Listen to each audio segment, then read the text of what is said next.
So hello everyone, welcome to my Facebook and YouTube channel Mamoni Das. Hi, আমি মামনি। ব্লগের প্রথমে সবাইকে জানাই গুড মর্নিং টু অল।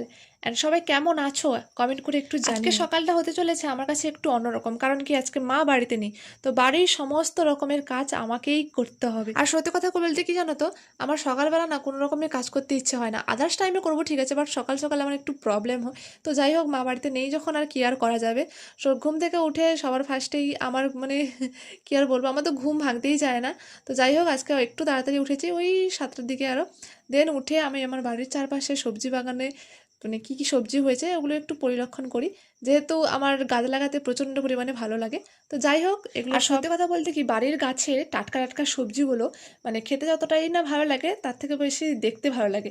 আর সকাল সকালে উঠে যদি নিজেদের ভালো লাগা জিনিসগুলোকে যদি এভাবে পরিলক্ষণ করা যায়, তাহলে তো দিনটা আরোই ভালো যায়। তারপর অনেকটা বেলা হওয়ার কারণে চলে আসলাম ঘরদোর ঝাঁট দিতে। অ্যাকচুয়ালি তোমরা তো সবাই জানো যে আমাদের বাড়ি হচ্ছে, বাড়ি হচ্ছে নয়, বাড়ির সাইডে নতুন করে আবার বাড়ি তৈরি হচ্ছে। তো তার জন্য ঘরদোর একটু এলোমেলো হয়ে আছে, তো এগুলো ঝাড়ানোর জন্যই এই রকম ঝাড়ুগুলো ইউজ করতে হয়, নাহলে না নোংরাগুলো একদমই যায় না। তো যাই হোক, বাড়ির ঘরদোর সব কিছু আমার কাজ করতে ভালো লাগে, বাট সকাল টাইমে একটু যেহেতু প্রবলেম হয়, তো যাই হোক কী আর করা যাবে। সব বাড়িঘর সব পরিষ্কার টরিষ্কার করে দেন চলে গেলাম ফ্রেশ হতে।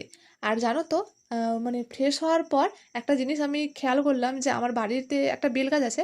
তো এই গাছ থেকে না বেল পেকে পড়ছিল, আর বেলটা না এতটাই ছোট অ্যান্ড কিউট, কি আর বলো, দেখতে খুব ভালো লাগছিল, আর তবে হাসিও পাচ্ছিল। তো যাই হোক, আমি তো বেল তেমন পছন্দ করি না, আমি বেল খেতে পছন্দ করি না, তো কী হয়েছে, আমার ভাই আর আমার মা বেল খেতে প্রচণ্ড বেশি পছন্দ করে। তো যাই হোক, ওদের জন্যই গুড়িয়ে রাখা। তো যাই হোক, তারপরে খাওয়া দাওয়া করতে চলে এলাম, টিফিন করতে। অ্যাকচুয়ালি সকালবেলা আমি কোনো কিছুই খাই না, তবে আজকে যেহেতু কাজ করছি অ্যান্ড দেন আরও কাজ করতে হবে আমাকে, তার জন্য প্রচণ্ড পরিমাণে এনার্জির প্রয়োজন। এই জন্যই জল আর বিস্কুট একটু খেয়ে নিয়েছিলাম। আচ্ছা জানো তো, আজকে আমি কী বিস্কুট খাচ্ছিলাম? পার্লেজি, যেগুলো আমরা বাচ্চাবেলায় 2 টাকা করে খেতাম, 2 টাকা করে প্যাকেট ছিল, দেন এখন 10 টাকা প্যাকেট হয়েছে। কারা কারা এই পার্লেজি বিস্কিট এখনো পর্যন্ত খাও, একটু কমেন্ট করে জানিও। জল বিস্কিট খেয়ে তারপর চলে এলাম রান্নাঘরে, কারণ কি রান্নার কাজ একটু এগিয়ে রাখার জন্য, ওই টুকটাক কাটাকুটি করার জন্য। তো বাজারে যাব আজকে, তবে একটু দেরি হবে, কারণ কি এখন যেহেতু একটু সকাল আছে, ওই 8টা সাড়ে 8টার মতো। তো তাই জন্য ভাবলাম যে এগুলো কেটে রাখি, এসে তাড়াতাড়ি রান্না করে নেবো। আজকে ভাবলাম যে একটু চিকেন করবো, তাই জন্য একে একে করে আলু পেঁয়াজ দেন আদা রসুন সব কেটে এগিয়ে রাখছিলাম, যাতে পরে এসে আমার টাইম না ওয়েস্ট হয়। তো যাই হোক, তোমরা আমার মতো কারা কারা এরকম করো, একটু কমেন্ট করে জানিও। আর এদিকে দেখতে দেখতে আমার চিকেন রান্নার জন্য সব কিছুই মশলা প্রায় রেডি, দেন এসে পেস্ট করব আর রান্না করব।